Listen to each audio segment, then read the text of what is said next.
अरे थोडी तरी जनाची नाही मनाची देवा, लोकांच्या जीवाची पर्वा करा। हा बुलडोजर काय गरीब माणसावर आणि मागासवर्गीयाचा उद्ध्वस्त करायला आणि बुलडोजर बाबा म्हणून सांगताय, लाज वाटत नाही तुम्हाला?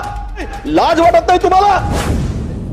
अध्यक्ष महोदय, नमस्कार, आपल्या मराठी एल्गार पावसाळ्यात आपल्या सर्वांचं स्वागत आहे। या सर्व झोपडपट्ट्यांना खाजगी जागा जरूर आहे, रिझर्वेशन सरकारी आहे, आरटीओचं रिझर्वेशन यांच्यावर निशाणा साधत भर अधिवेशनात मुख्यमंत्री एकनाथ शिंदे यांची लाच काढली। पावसाळ्यात अतिक्रमण काढता येतं काय? आज हे मागासवर्गीय सगळे कुटुंब, जयभीम नगर मधले 600 कुटुंब फुटपाथवर झोपले आहेत। अरे थोडी तरी जनाची नाही मनाची देवा, लोकांच्या जीवाची पर्वा करा। हे काय चाललंय महाराष्ट्रामध्ये? अध्यक्ष महोदय, मी फार गंभीर आहे। एखाद्या 5000 कोटीचा 14 एकर जागा, 14 एकर जागा अध्यक्ष महोदय, 5000 कोटीचा या ठिकाणी काम होणार आहे, एकूण भ्रष्टाचार होणार आहे अध्यक्ष महोदय। आणि 600 कुटुंबांना दिवसा ढवळ्यात तुम्ही बॅरिकेड्स करून, साध्या पोलीस 100, पूर्ण पोलिसाचा ताफा, 14 व्हिडिओ बघा तुम्ही। महाराष्ट्राची लाज आणि मागासवर्गीयावर अन्याय दिसेल। मी तुम्हाला व्हिडिओ पाठवतो अध्यक्ष महोदय।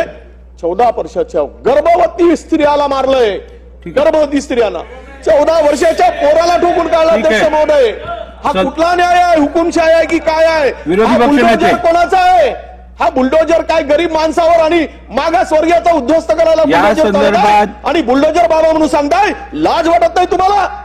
ही कारवाई करताना अध्यक्ष महोदय 600 कुटुंब। सन्मान्य सदस्य नाना पाटोलेजींनी जी माहिती आज सभागृहासमोर मांडलेली आहे, आता पुढे जायचं, मी तुम्हाला रुलिंग देतो, आपल्या पुढे जायचं।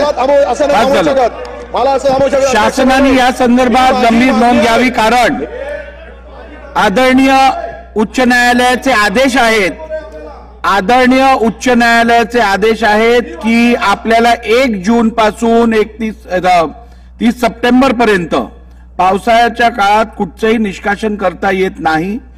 त्या संदर्भातली संपूर्ण चौकशी शासनाने करावी आणि जर का या आदेशाचं उल्लंघन झालं असेल तर संबंधित अधिकाऱ्यावरती कारवाई करण्यात यावी। बसा, आता झालं ना, आता पुढे काय करायचं? अजून आपल्याला पुढे बिझनेस ट्रान्झॅक्ट करायचं नाहीये का? झालं, तुम्ही मांडला मुद्दा, रुलिंग दिला, अजून काय पाहिजे तुम्हाला? एका प्रश्नाचं उत्तर आम्हाला मिळालं नाही अध्यक्ष महाराज, म्हणून मी त्याच्यात बोलतोय।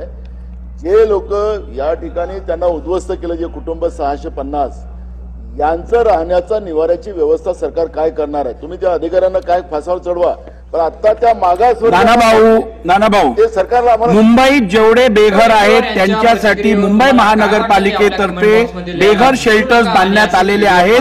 त्या शेल्टर्स मध्ये या लोकांची सोय होऊ शकते। संबंधित वॉर्ड ऑफिसरनी या संदर्भात सोय करण्यात यावी अशी शासनाने नोंद घेऊन कारवाई करावी।